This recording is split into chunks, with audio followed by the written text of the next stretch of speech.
Today we are going to start with the chapter biodiversity and conservation.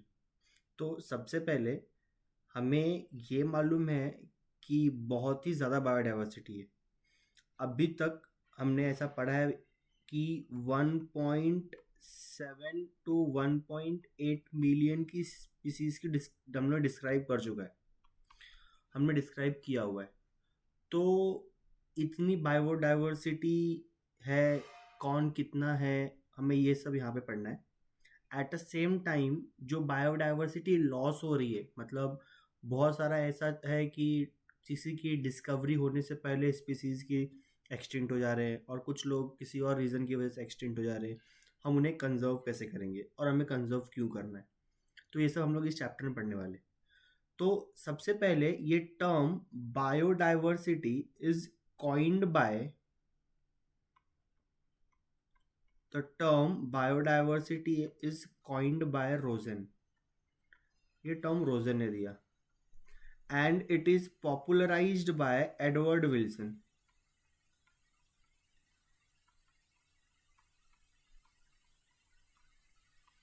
Edward Wilson.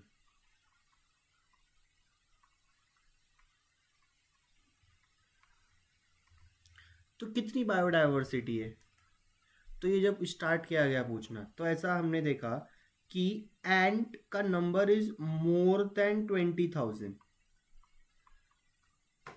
Orchids is around approximately 20,000, fishes is 28,000 and beetles is around 3 lakh. तो ये planet अर्थ के ऊपर इनके numbers हो गए। अभी जब हम लोग सब बायोडाइवर्सिटी पढ़ने ही वाले, तो उससे पहले एक बार एक ओवरव्यू लेते हैं अर्थ का। तो जब मैं अर्थ को देखता हूं तो सेंटर से एक लाइन पास हो रही है, this is known as equator which is considered as 0 degree. और जब मैं 23 डिग्री नॉर्थ की तरफ जाता हूं और 23 डिग्री साउथ की तरफ जाता हूं, तो बीच में एक एरिया फॉर्म होता है, that area is known as tropical area. और 23 से ऊपर 66 के अराउंड नॉर्थ में, 66 के अराउंड साउथ में एक रीजन फॉर्म हुआ, that is known as temperate. उसके नीचे ऊपर आर्टिक, नीचे एंटार्क्टिक और ऊपर नॉर्थ पोल और साउथ पोल। तो ये एक बेसिक ज्योग्राफी। नेक्स्ट, तो there is a term the Edward Wilson sociobiologist. तो बायोडाइवर्सिटी को हमने टोटल 3 लेवल्स में डिवाइड किया है, और उसमें से सबसे पहला लेवल्स है जेनेटिक बायोडाइवर्सिटी। जेनेटिक बायोडाइवर्सिटी में होता क्या है, तो एक बेसिक एग्जांपल लेते हैं। ये हिमालयन रीजन है। हिमालयन रीजन में यहाँ पे ये एक प्लांट है, this plant is known as Rauvolfia vomitoria. इसी रीजन पे एक हायर अल्टीट्यूड पे एक वही सेम प्लांट है जिसका नाम रोल्फिया वोमिटोरिया है। ये रोल्फिया वोमिटोरिया के रूट्स है, और इनके रूट से एक केमिकल फॉर्म हुआ, that chemical is known as reserpine, and reserpine helps in treatment of blood pressure. और फिर जब ये केमिकल्स को चेक किया गया, तो ये जो लोअर अल्टीट्यूड पे जो है ना रेसर का प्लांट रोल्फिया, इसके केमिकल की जो पोटेंसी थी, जो इसके केमिकल की पोटेंसी थी वो कम थी, और जो हायर अल्टीट्यूड पे दिखा इसके केमिकल की पोटेंसी ज़्यादा थी। तो ऐसा देखने मिला कि सेम प्लांट अलग अलग अल्टीट्यूड पे अलग अलग पोटेंसी प्रोवाइड कर रहा है। तो ऐसा क्यों हुआ, तो ये एक रीज़न ऐसा आया कि यहाँ पे दोनों ही प्लांट में कुछ तो जेनेटिक डिफरेंस होगा एट मॉलिक्यूलर लेवल, जिसकी वजह से इन दोनों में कुछ तो चेंजेस आया, और इनके इस केमिकल की जो पोटेंसी है वो क्या है, अलग अलग है। तो हमने पढ़ा genetic diversity at the genetic level. Plant का नाम रोल्फिया वोमिटोरिया, कहाँ ग्रो कर रहा है, हिमालयन रेंजेस में। इसके रूट ने क्या बनाया, रेसरपाइन, और डिफरेंट अल्टीट्यूड्स पे डिफरेंट क्या मिला, पोटेंसी मिला। हायर अल्टीट्यूड पोटेंसी ज़्यादा मिला और लोअर पोटेंसी क्या मिला, कम मिला। ऐसे ही next rice, 50,000 strains of rice and different 1,000 strains of mangoes are present. Next next is species diversity. अब ये स्पीसीज डाइवर्सिटी क्या है, सेकेंड लेवल। अभी अगर मैं ये देखूं, ये ध्यान से देखो, ये इंडिया का साउथ का मैप, ये ईस्टर्न घाट हो गया और ये वेस्टर्न घाट हो गया। अब वेस्टर्न घाट के ऊपर सह्याद्री माउंटेन यहाँ पे आसपास पाया जाएगा, जिसकी वजह से यहाँ पे क्लाउड आके रुकेंगे। क्लाउड आके रुकेंगे तो यहाँ पे रेनफॉल कुछ ज़्यादा दिखेगा। जब यहाँ पे रेनफॉल ज़्यादा दिखेगा तो वेस्टर्न घाट के ऊपर फ्रेश वाटर ज़्यादा होगा। अगर वेस्टर्न घाट पे फ्रेश वाटर ज़्यादा है तो जिसकी वजह से यहाँ पे एम्फीबियंस ग्रो करेंगे। अब हमें ये मालूम है इन जनरल कि नॉर्मल आज के टाइम पे water day by day polluted होते जा रहा है, मतलब फ्रेश वाटर का अमाउंट उतना मिलना इस वक्त नहीं पॉसिबल हो पा रहा है। तो जिसकी वजह से हम ऐसा भी बोलते हैं आगे जाके चैप्टर में कि एम्फीबियंस एक हायर रेट ऑफ एक्सटेंशन की तरफ होता है due to absence of this fresh water. इसीलिए फ्रेश वाटर वेस्टर्न घाट पे ज़्यादा है, therefore number of amphibia on western Ghat is more than the eastern Ghats. And the third level of is ecological level.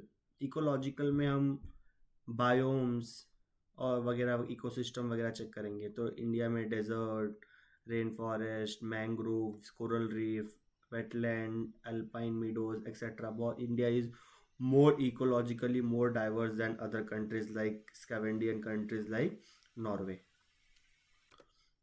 And the next topic is how many species are there on the earth and how many of them are in India. तो starting में according to IUCN,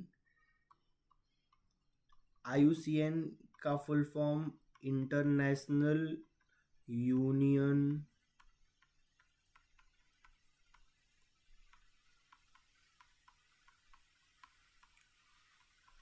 of conservation of nature and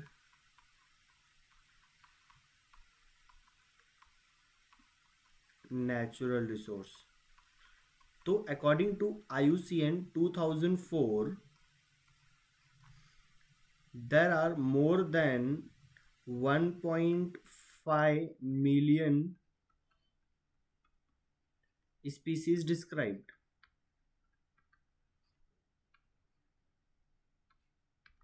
और discovery कहाँ हुई, कैसे हुई, इनके बारे में जब पढ़ते हैं तो ये ऐसा बोलते हैं कि हमने अभी थोड़ा टाइम पहले ऊपर पढ़ा ट्रॉपिकल एरिया। तो ट्रॉपिकल एरिया में डाइवर्सिटी ज़्यादा है और टेम्परेट एरिया में डाइवर्सिटी कम है। तो अज्यूम करते हैं एक क्लासरूम है जिसमें 100 स्टूडेंट है और दूसरा क्लासरूम है जिसमें 5 ही स्टूडेंट है। तो मुझे 5 लोगों के नाम याद करना इजी होगा, इसीलिए बोलते हैं कि टेम्परेट में कम लोग हैं और उन सबको हमने मैक्सिमम लोगों को डिस्क्राइब कर लिया टेम्परेट रीजन से। बट ट्रॉपिकल में अभी तक हमने सभी को डिस्क्राइब नहीं किया है। ट्रॉपिकल में बहुत सारे डिस्कवरीज क्या है, पेंडिंग है। क्योंकि हमने एग्जांपल लिया ना, यहाँ पे 100 लोग हैं, 100 लोगों के नाम याद करना थोड़ा डिफिकल्ट होगा एज कम्पेयर टू थोड़े लोग के नाम याद रखना। तो इसलिए ऐसा बोला जाता है कि ट्रॉपिकल में नंबर ऑफ स्पीसीज ज़्यादा है, टेम्परेट में नंबर ऑफ स्पीसीज कम है। टेम्परेट में नंबर ऑफ स्पीसीज कम है इसलिए हमने मैक्सिमम चीज़ों को वहाँ पे डिस्क्राइब कर लिया है।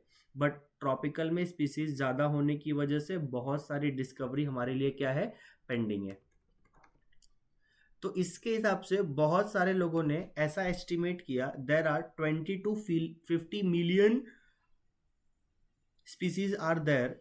बट उसमें से मोस्ट साइंटिफिक जो हम मानते हैं that is according to Robert May, जिन्होंने बोला 7 million species is discovered is present, out of which 22% is discovered, that is 1.5 million के आसपास।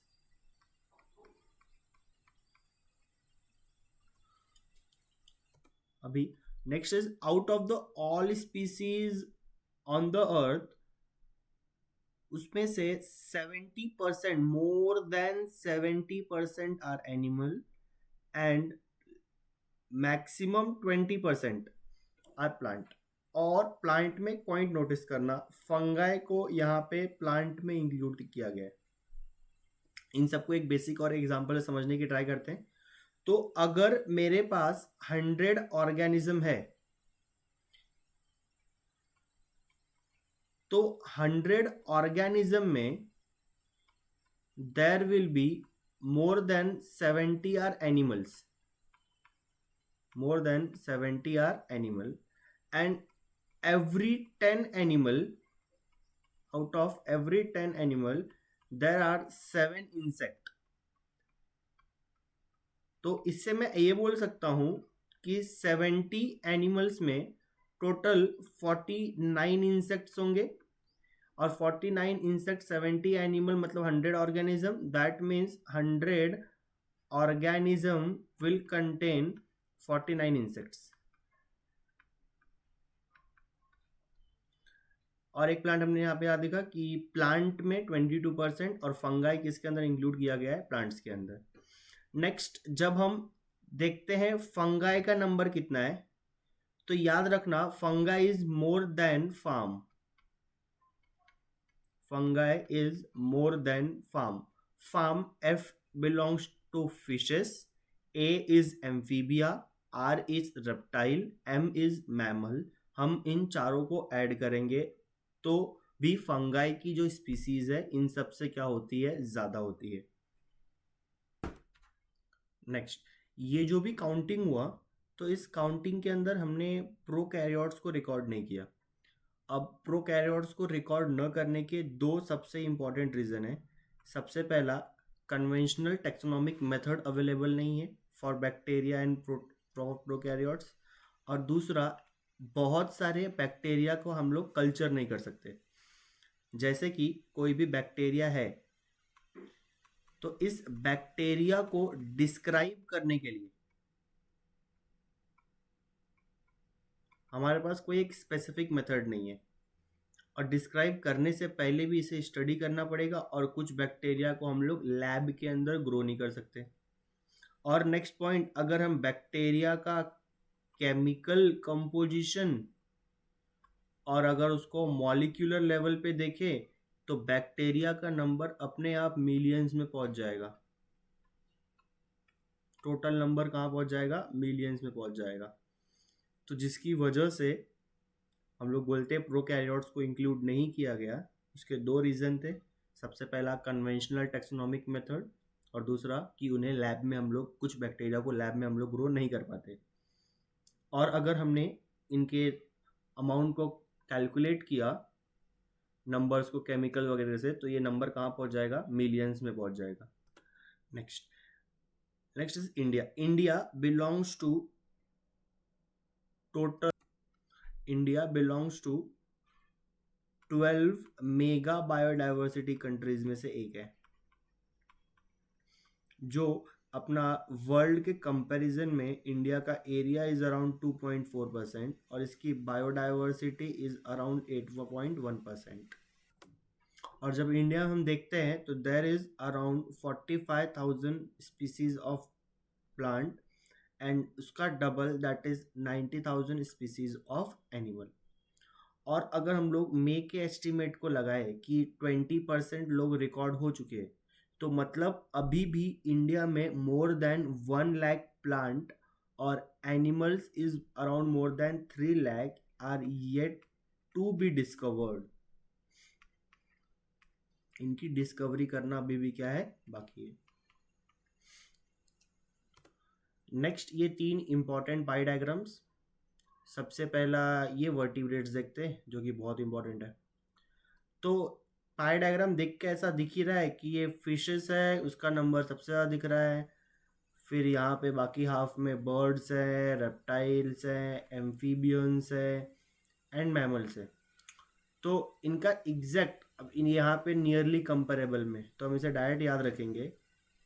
एफ बी पे एक अकाउंट है किसी राम नाम के पर्सन का, तो एफ इज अ फेसबुक पे कौन है, राम नाम का कोई पर्सन है।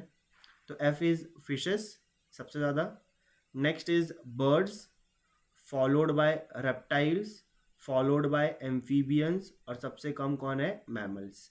तो सीक्वेंस कुछ ऐसा हुआ, fish followed by birds, followed bye reptiles, followed by amphibians, followed by mammals.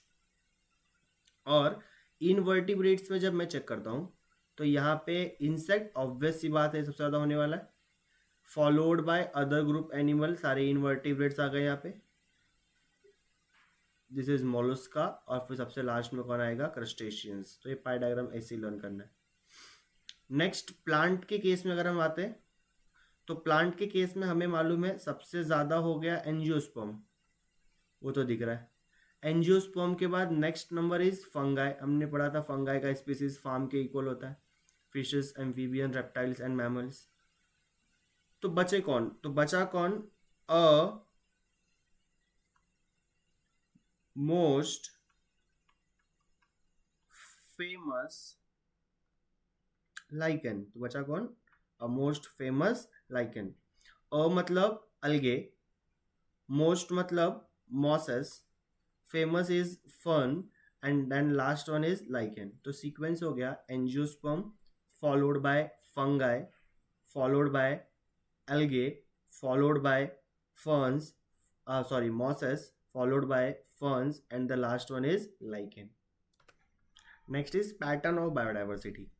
अभी पैटर्न ऑफ बायोडाइवर्सिटी मतलब हम जब अर्थ को एक्सप्लोर करते हैं तो हमें बायोडाइवर्सिटी किस तरह चेंज होते दिखती है। तो the first is the latitudinal pattern, मतलब हम जब इक्वेटर से पोल की तरफ शिफ्ट होते हैं, हमें मालूम है ये 0 डिग्री इट डिनोट्स इक्वेटर, और जब हम यहाँ पे जाएंगे दिस इज डिनोटेड एज पोल। तो जब मैं इक्वेटर से पोल की तरफ जाता हूँ, तो जब मैं इक्वेटर से होते हुए पोल की तरफ जाता हूँ तो ऑब्वियस सी बात है यहाँ पे नंबर ऑफ स्पीसीज क्या होती है, डिक्रीज होती है। अब ये नंबर ऑफ स्पीसीज डिक्रीज क्यों हो रही है ये हम लोग थोड़े टाइम में आगे पढ़ेंगे, और इसके कुछ एग्जाम्पल हम यहीं पे पढ़ के जाएंगे। जैसे कि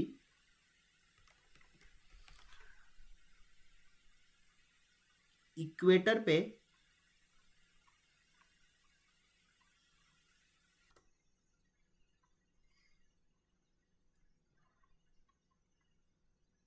इज इक्वाडोर, और टेम्परेट रीजन में,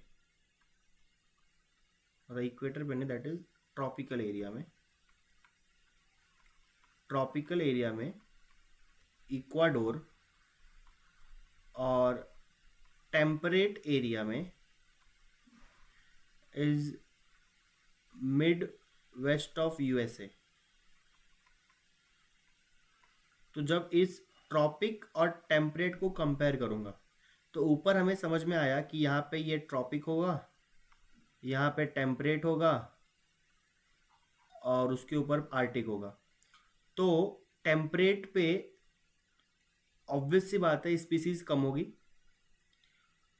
और ट्रॉपिक पे स्पीसीज क्या होगी, ज़्यादा होगी। तो जब हम लोग वैस्कुलर प्लांट्स को कंपेयर करते हैं, वैस्कुलर प्लांट्स को, तब हम ऐसा देखते हैं इक्वाडोर पे 10 times more vascular plant present है as compare to mid west of USA. Ecuador पे 10 times more tropic plant present है, सॉरी वैस्कुलर प्लांट प्रेजेंट है as compare to mid west of USA. और ये कहाँ पे प्रेजेंट है, ट्रॉपिक एरिया में, और ये कहाँ प्रेजेंट है, टेम्परेट एरिया में। नेक्स्ट हमें नंबर ऑफ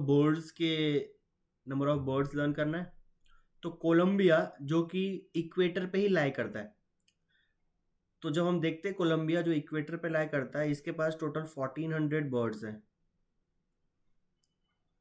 उसके थोड़ा सा ऊपर गया दैट इज इंडिया, कितना बर्ड्स है, 1200।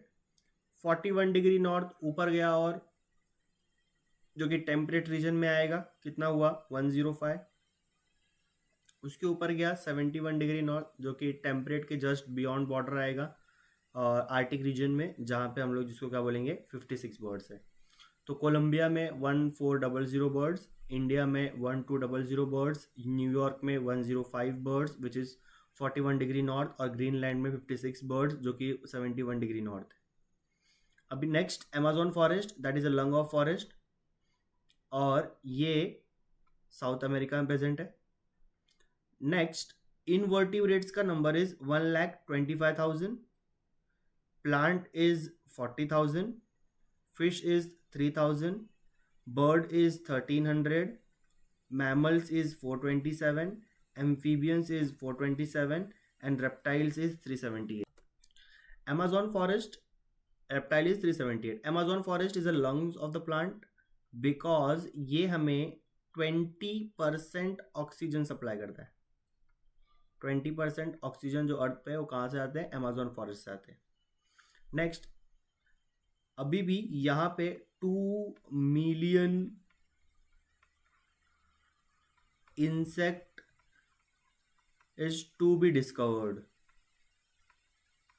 2 million insect is to be discovered.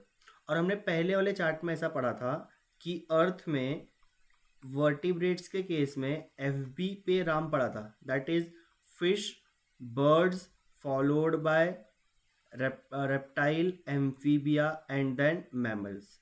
But यहाँ पे ये सीक्वेंस चेंज हो गया, that is FB AMR। F से फिश जो कि 3000 है, B से बर्ड्स 1300 है, A से amphibians 427, mammals 427 and reptiles is 378। तो ये याद रखना। Next is diversity in tropic is greater than the temperate and why. तो सबसे पहला पॉइंट आता है ट्रॉपिक्स के फीचर्स क्या होते हैं। तो ट्रॉपिक्स एरिया के 3 फीचर्स हैं। सबसे पहला, हाई अमाउंट ऑफ सनलाइट, भर भर के लाइट होगा, ज्यादा करके सोलर इनपुट होगा, भर भर के सोलर इनपुट होगा। सेकेंड पॉइंट, लेस डिस्टर्बेंस, यहाँ पे डिस्टर्बेंसेस कम होगा।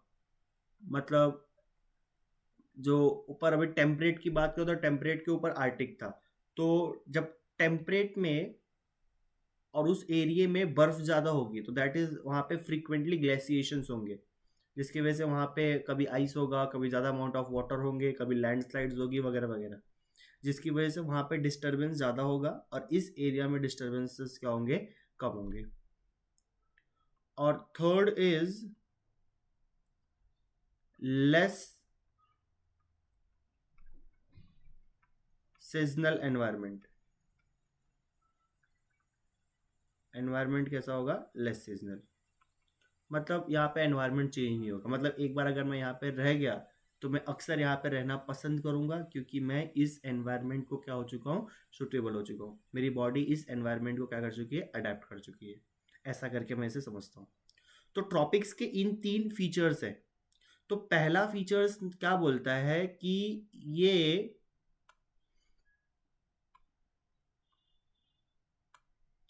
पहला फीचर्स ये बोलता है कि भाई सनलाइट बहुत है।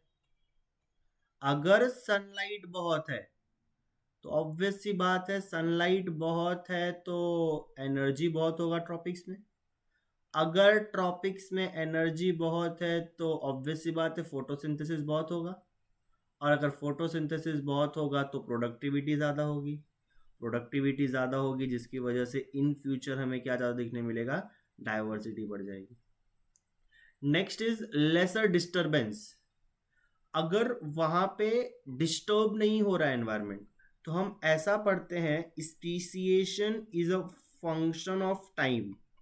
मतलब जितने समय तक इस वहाँ पे जो एनवायरनमेंट है उसमें कोई डिस्टर्बेंस नहीं आया, मतलब वो एनवायरनमेंट सेम चलता जा रहा है, तो जिसकी वजह से वहाँ पे नई नई स्पीसीज का फॉर्मेशन होने लगेगा। तो ट्रॉपिक्स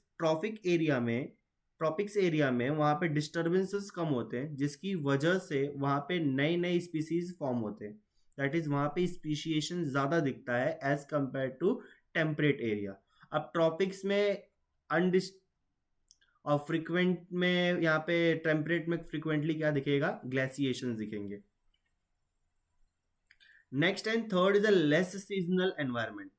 अगर एनवायरनमेंट चेंज नहीं हो रहा है, लेस सीजनल है, मतलब हमें मालूम है ये एनवायरनमेंट ऐसा ही रहने वाला है, तो हम उसके लिए हमेशा प्रिपेयर्ड रहेंगे। और प्रिपेयर्ड रहेंगे तो हम वहाँ पे रहना सीख गए, सरवाइव करना सीख गए। अगर हम वहाँ पे रहना और सरवाइव करना सीख गए, that is known as niche specialization. Niche मतलब हम उस जगह पे कैसे सरवाइव कर रहे हैं। जैसे एक घर है, घर के अंदर एक दो भाई है, एक वेजिटेरियन और एक नॉन वेजिटेरियन। तो वेजिटेरियन वेज खा के सर्वाइव कर ले रहा है, नॉन वेजिटेरियन नॉन वेज करके सर्वाइव कर रहा है, मतलब दोनों ही अपने नीश में सर्वाइव कर सकते हैं। तो उनका रोल क्या है, फंक्शनल रोल क्या है, उसे हम लोग बोलते हैं नीश। तो ये हो गया नीश स्पेशलाइजेशन। और अगर नीश स्पेशलाइजेशन होगा तो भी डाइवर्सिटी क्या होगी, बढ़ेगी। तो इन 3 रीजन होने की वजह से ट्रॉपिक्स में बायोडाइवर्सिटी ज़्यादा होती है as compare to temperate. Next is species area relationship. तो ये अलेक्जेंडर हम्बोल्ट ने देखा था। अलेक्जेंडर हम्बोल्ट ने साउथ अमेरिकन जंगल्स को एक्सप्लोर किया। अभी Alexander von Humboldt belongs to German naturalist, it is a German naturalist. और इसने साउथ अमेरिकन जंगल को एक्सप्लोर किया और इसने एक प्लॉट ड्रॉ किया, एक ग्राफ ड्रॉ किया, दैट इज एक ऑब्जर्वेशन देखा, that is between species richness and area. तो इसने ऐसा बोला कि जैसे जैसे मैं एरिया बढ़ाता गया, स्टार्टिंग में स्पीसीज रिचनेस बढ़ता गया, लेकिन एक पर्टिकुलर टाइम के बाद ये कांस्टेंट हो गया आफ्टर सम टाइम। तो ऐसा क्यों हुआ होगा? तो मैं अज्यूम करता हूँ कि यहाँ से मैंने काउंटिंग स्टार्ट की, ये मेरा फॉरेस्ट, यहाँ से काउंटिंग स्टार्ट की, मेरे पास टोटल 50 स्पीसीज है, 50 डिफरेंट वैरायटीज है। स्पीसीज रिचनेस वर्ड का मतलब होता है वैरायटी। तो मेरे पास 50 डिफरेंट वैरायटी है। तो मैं फॉरेस्ट में एक्सप्लोर करना स्टार्ट किया। ये फॉरेस्ट यहाँ तक है, मैंने यहाँ से एक्सप्लोर करना स्टार्ट किया, यहाँ तक गया, मुझे एक एक स्पीसीज मिलती गई। और जब मैं यहाँ तक पहुँचा कुछ, और मुझे 50 की 50 स्पीसीज सब मिल गई। मतलब अब मैं अगर आगे बढ़ूंगा तो मुझे कोई नई वैरायटी मिलेगी क्या? नहीं, क्योंकि मुझे मालूम है इस फॉरेस्ट में 50 ही स्पीसीज थे, वैरायटीज थी। और 50 की 50 वैरायटी मुझे आधे रास्ते में मिल गई। मतलब आधे रास्ते तक जब मैंने एरिया बढ़ाया तो स्पीसीज रिचनेस क्या हुआ, बढ़ा। और उसके बाद कुछ नया मिलने वाला नहीं है, therefore species richness remains constant. इसी चीज को उसने एक प्लॉट पे बनाया, एक ग्राफ ड्रॉ किया। तो इक्वेशन आया, equation is S is directly proportional to A, but वो अप टू सर्टन लिमिट था। देयरफॉर उसने एक ऐड किया z, इस प्रोपोर्शनैलिटी को ड्रॉप करके कांस्टेंट ऐड किया, that is s is equal to c a raise to z। और जब इसका ग्राफ मैंने प्लॉट किया, it comes like the rectangular hyperbola. उसके इक्वेशन से हम उसको कंपेयर कर सकते हैं। और ये इक्वेशन यहाँ पे ये ग्राफ प्लॉट हुआ इक्वेशन के हिसाब से। बट इस ग्राफ में पॉइंट ये है, ये जो दो नियर वैल्यूज है, हम इन वैल्यूज को कंपेयर नहीं कर सकते। तो इन वैल्यूज को ट्रैक नहीं कर सकते। तो इन वैल्यूज को ट्रैक करने के लिए हम इस रेक्टेंगुलर हाइपरबोला का जो इक्वेशन है, इसे हम कन्वर्ट करेंगे लॉग के इक्वेशन में। और लॉग का इक्वेशन आएगा स्ट्रेट लाइन। जैसे यहाँ पे कन्वर्ट किया तो s is log s, a into b है तो log c plus a upon m, z नीचे आ जाएगा, that will become z log a। और इसको y is equal to m x plus c से कंपेयर किया, तो ये मेरा c इंटरसेप्ट हुआ। तो एक बेसिक अगर मैं इसका ग्राफ चेक करूँ तो ये कुछ ऐसा बनेगा कि ये मेरा y एक्सिस जिसके ऊपर लॉग s हो गया, ये x एक्सिस जिसके ऊपर लॉग a हो गया।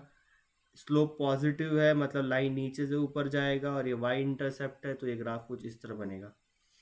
और ये मेरा हो गया C intercept that is log C, और इस लाइन का जो स्लोप आएगा that will become m is equal to z, और इस स्लोप को हम लोग क्या बोलते हैं, रिग्रेशन कोएफिशिएंट।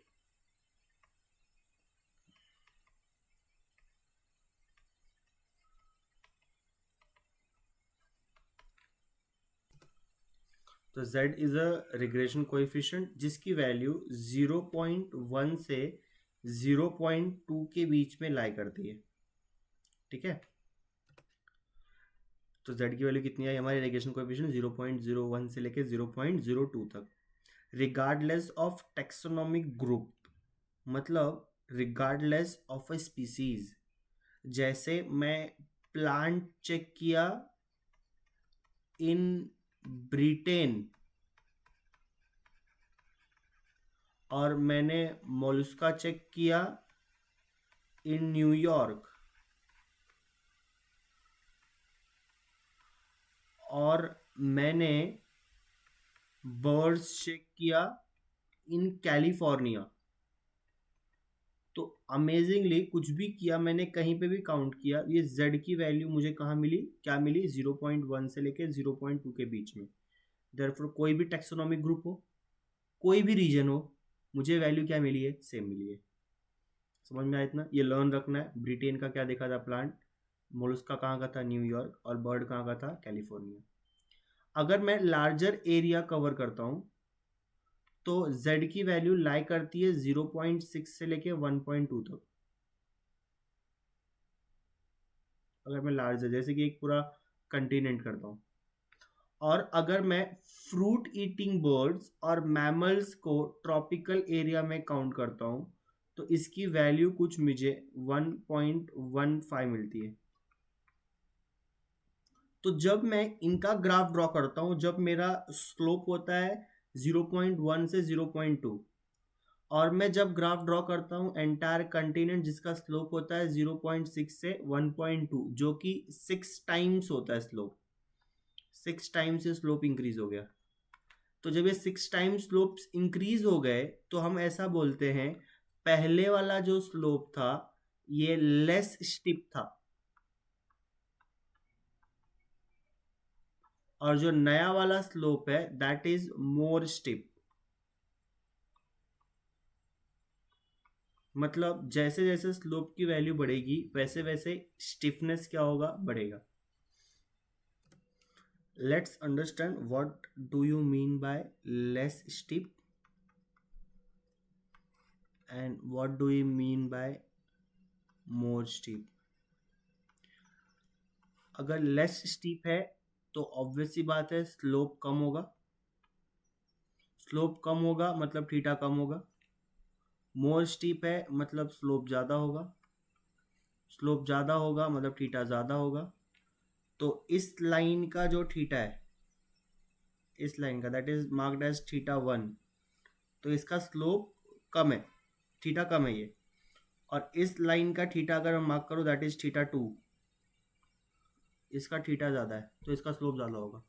और जिसका स्लोप थीटा ज़्यादा होगा उसका स्लोप ज़्यादा होगा, वो ज़्यादा स्टीप होगा। और जिसका थीटा कम होगा उसका स्लोप कम होगा और वो कम स्टीप होगा। अगर कोई ग्राफ ज़्यादा स्टीप है इसका मतलब क्या होता है, अगर मैं थोड़ा सा एरिया कवर कर रहा हूँ, अगर मैं थोड़ा सा एरिया कवर कर रहा हूँ उसमें मुझे ज़्यादा स्पीसीज मिल रहा है, that is means of the more steepness of the curve. तो कम एरिया कवर करने पे ज़्यादा स्पीसीज मिल रहा है, इसका मतलब होता है कि वो कर्व कैसा है, steep. Next topic is importance of species diversity. अभी स्टार्ट करते हैं तो यहाँ पे ऐसा बोला जाता है अगर कोई कम्युनिटी है,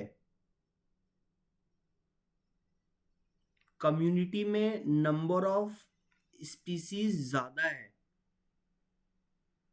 तो उसकी स्टेबिलिटी ज़्यादा होगी। ऐसा क्यों कि ज़्यादा स्पीसीज वाला ज़्यादा स्टेबल होगा, ऐसा क्यों? तो इसका रीज़न ये है, this arises due to 3 major reasons. पहला, less variation,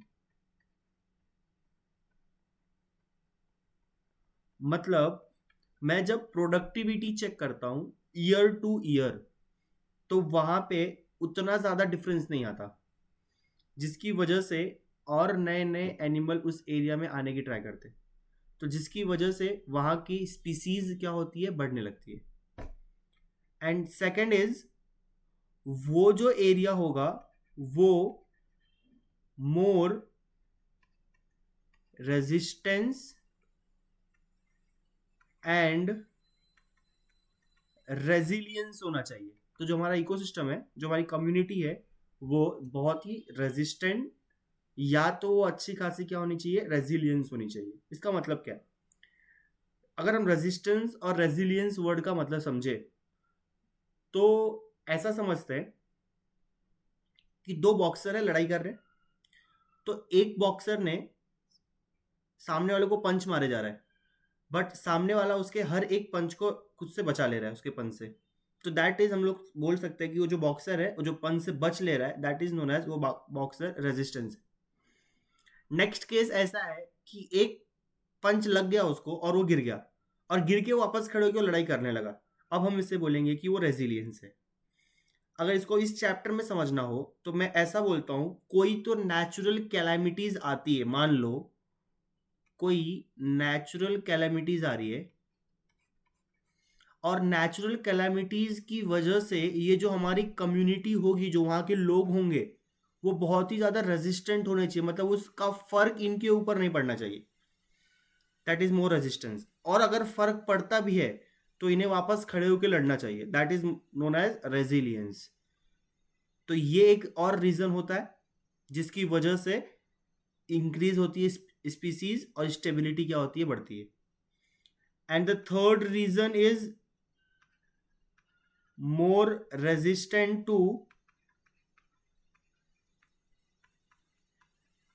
alien species, more resistance to alien species. इसका मतलब वही सेम हुआ, अगर बाहर से कोई ऑर्गेनिज्म आ रहा है तो उससे हमें बच के रहना है, ठीक है। नेक्स्ट, इन सब ऑब्जर्वेशन को स्टडी किया और डेविड टिलमैन ने एक अच्छा खासा एक्सपेरिमेंट परफॉर्म किया। उसने प्लॉट्स यूज किए, आउटडोर प्लॉट्स यूज किए, और उसने ऐसा देखा कि जब मैं ईयर टू ईयर आगे बढ़ रहा हूँ, एक ईयर से दूसरे ईयर आगे बढ़ रहा हूँ, तो जो बायोडाइवर्सिटी में इनकी जो प्रोडक्टिविटी है, उनके अंदर डिफरेंसेस बहुत कम है। जैसे 2009 इसको ले लिया एक फर्स्ट ईयर, जिसके अंदर जो है कि वो 10 है बायोडाइवर्सिटी, इसके अंदर डाइवर्सिटी 11 है, इसके अंदर डाइवर्सिटी 10 है। तो फर्स्ट ईयर प्रोडक्टिविटी कितनी मान लिया मैंने, 10। नेक्स्ट ईयर कितना हुआ, 11। नेक्स्ट ईयर कितना हो गया, 10। मतलब उससे मालूम है कि यहाँ की प्रोडक्टिविटी इतनी होनी ही वाली है।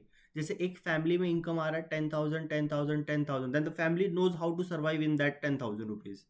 लेकिन किसी मंथ में 20,000 आ रहा है, किसी मंथ में पैसे नहीं आ रहा है, उस फैमिली में क्या होगा, प्रॉब्लम्स क्रिएट होंगे कि बाबा कभी इतना आ रहा है, कभी कम हो रहा है, तो वहाँ पे स्टेबिलिटी नहीं होगी। बट यहाँ पे चीज़ें क्या होंगी, स्टेबल होंगी। तो इसने यही बोला कि अपने लॉन्ग टर्म एक्सपेरिमेंट में इसने बहुत सारे प्लॉट्स किए, और इसने ऐसा बोला कि अगर ईयर टू ईयर मैं देख रहा हूँ प्लॉट क्या इंक्रीज स्पीसीज हुई, और year two year there is a less variation in biomass, less variation in biomass year two year.